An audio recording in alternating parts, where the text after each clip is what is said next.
in Ecuador, Peru, and Bolivia, it is clear that there are vast tunnel systems that go hundreds of kilometers under the mountains, allowing the Indian peoples to connect between national borders.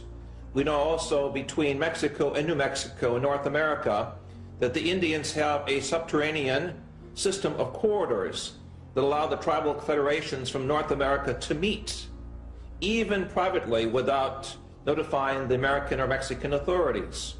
Clearly, these structures are there as a result of some type of volcanic activity where the surface of the earth changed, allowing volcanic openings and porous materials to construct, as it were, underground cavities. Into these cavities, members of the human society found shelter. If we look at our planetary system, there is an obvious grid of underground cavities, from the areas of the Gobi areas of Central Asia to the areas of Malta in the Mediterranean to areas even of the mountains of Untersberg in Central Europe, Mont Blanc, Jungfrau, to areas we have specifically worked with seismology in central North Mexico, and also areas of the Andes.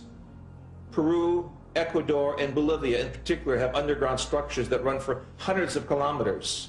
In Southeast Asia, we know that these structures also exist in the areas of Sumatra, Borneo, and Indonesia. Clearly, throughout the world, there are major areas which seem to be contact points with parallel evolution. In my opinion, Shambhala does exist as an underground structured civilization that is now being uncovered in Central Asia. And in this area of the Gobi, I believe we will find the origins of the Garden of Paradise, or the Gan Eden, the Garden of Eden, as it is referred to in our book of Genesis. The stories that I have uncovered about the inner earth is that very early on in the history of the Third Reich, Nazi elite and especially Hitler were trying to establish contact with the civilization living in the inner earth. There are people underground. They're not all good. No, certainly not. Do they ever take anybody back down with them? Oh yes, they do. How many people are living underground right now? Oh my gosh, how many people are living on Earth? Go quick, run out and count them. That's a ridiculous question. But how many types is a little bit better to ask. All right, how many types? Giants, certainly. People that are, oh my gosh, 15 foot tall is a shorty. And they're nice people, really nice people. And beautiful cities in these great caverns. And I'm talking cities, I'm not talking towns. And the caverns are that great. They're the gnomes, the elves, the fairies, they really do exist. A few do see them. How do you meet your basic needs then, underground? Well, first out, the walls are lined with a form of manna. And not everywhere, but it's almost like licking,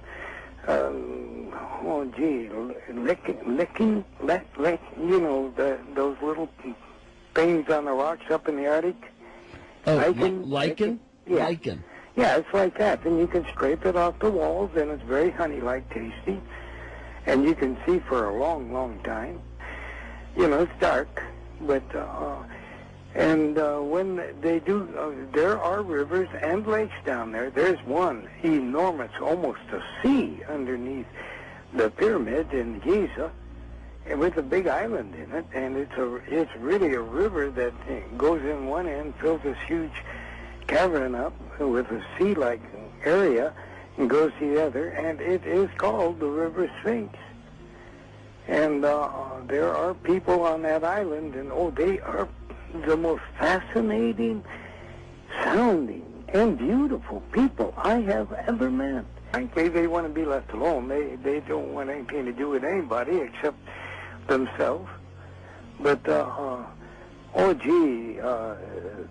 it's just a load of different kinds of people.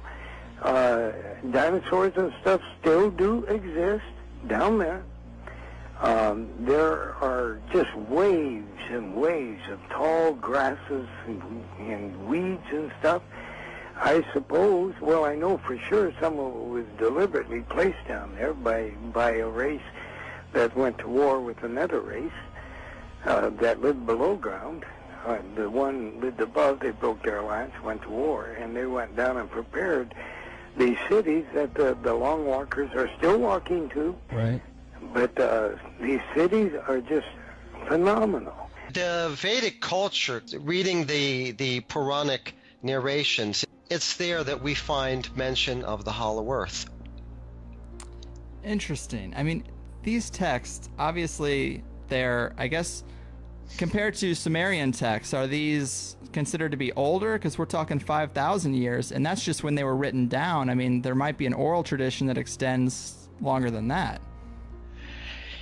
Yes, well, in the literature itself, what you see is that the Vedic society on Earth, which was once very much encompassing, it fragmented to Druid, to Indo-European, to various cultures that we know, that we think they're separate or similar, but they're ramifications, they're branch-offs. I don't see them as being older than the Sumerian.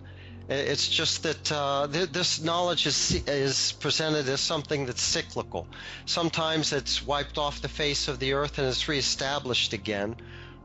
What we see in the literature is that they are shepherded by this demigod culture, by these celestials that sometimes appear within the society as great warriors or great teachers or great proponents of medical science, that kind of thing. So it's eternal.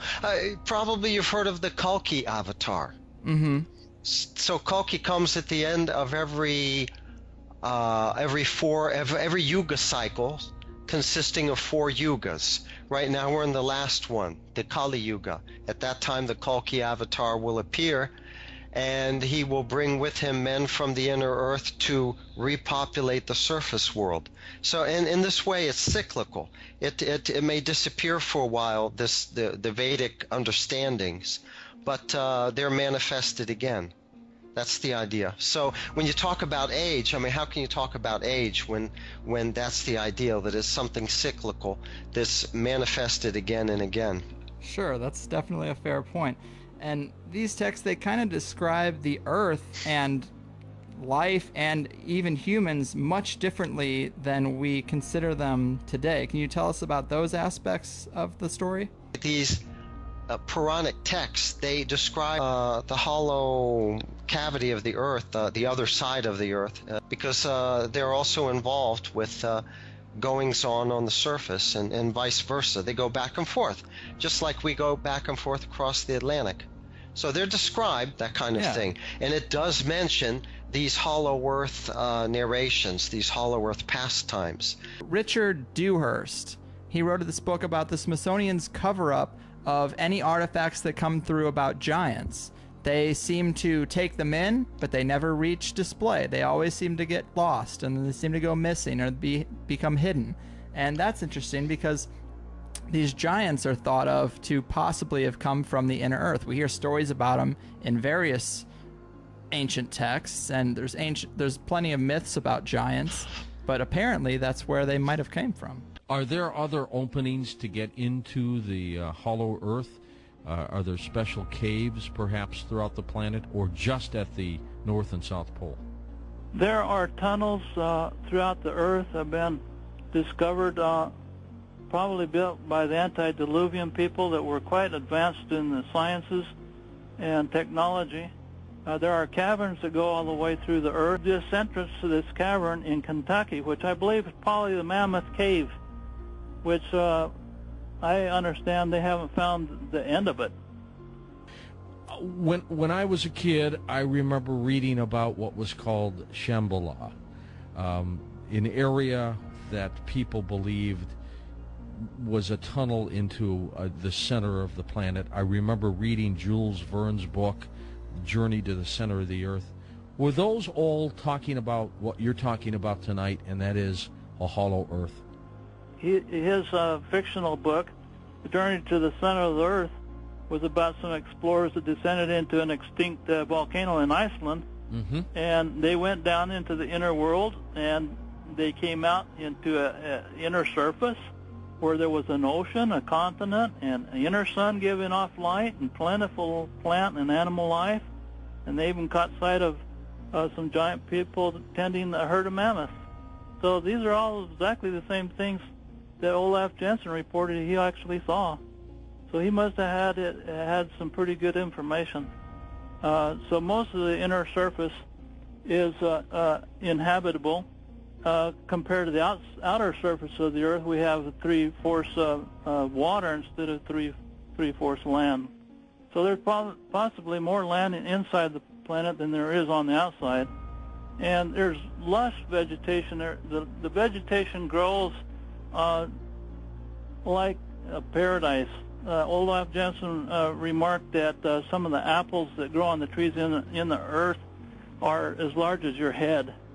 And peaches are just humongous.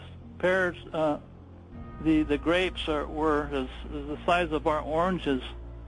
And the people there live to be up to 800 years old with no sickness or disease.